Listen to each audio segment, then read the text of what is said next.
আজকে আমার মাথা ভীষণ গরম, আমার মাথাটা পুরো খারাপ। কেন সেটা পুরো ভিডিও দেখলে জানতে পারবে। তো বেশ কিছুটা দিন বাইরে ছিলাম, আর বাইরে থাকলে, ঘর বন্ধ থাকলে যে কী নাজেহাল অবস্থা হয় ঘরের, সেটা মোটামুটি কম বেশি সবার সাথেই হয়, তোমরা সবাই জানো। এখন বেশি কথা না বলে কাজে লেগে পড়া যাক। আমার ঘরের অবস্থা খুবই ক্রিটিক্যাল, সব কিছু পরিষ্কার করতে হবে। আর এই রুমটাকে তাড়াতাড়ি করতে হবে, যেহেতু এটা টুইঙ্কেলের রুম, আর টুইঙ্কেল সারাদিন এই রুমেই থাকে। তো আগে আমাকে এই রুমটাই পরিষ্কার করতে হবে, তারপরে আমাদের বেডরুম, হল আর কিচেনের কথা তো বললামই না, অবস্থা খুবই খারাপ।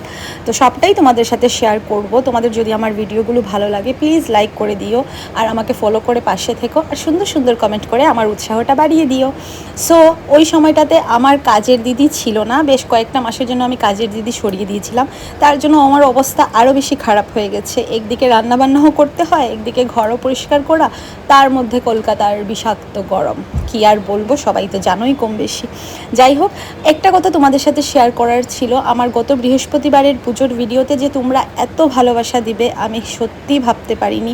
আমি তোমাদের কাছে অনেক কৃতজ্ঞ। মোটামুটি 28K ভিউয়ার্স আমার ওই ভিডিও দেখেছো, আর অনেক সুন্দর সুন্দর কমেন্ট করেছো। তো সেই কমেন্টগুলোর মধ্যে একটা কমেন্ট কমন ছিল, সেটা হচ্ছে শাড়ি পরে ভিডিও করবে, শাড়ি পরে বৃহস্পতিবারের পুজো করবে। তো আমি চেষ্টা করব নেক্সট ভিডিওতে শাড়ি পরে তোমাদের সামনে আসার।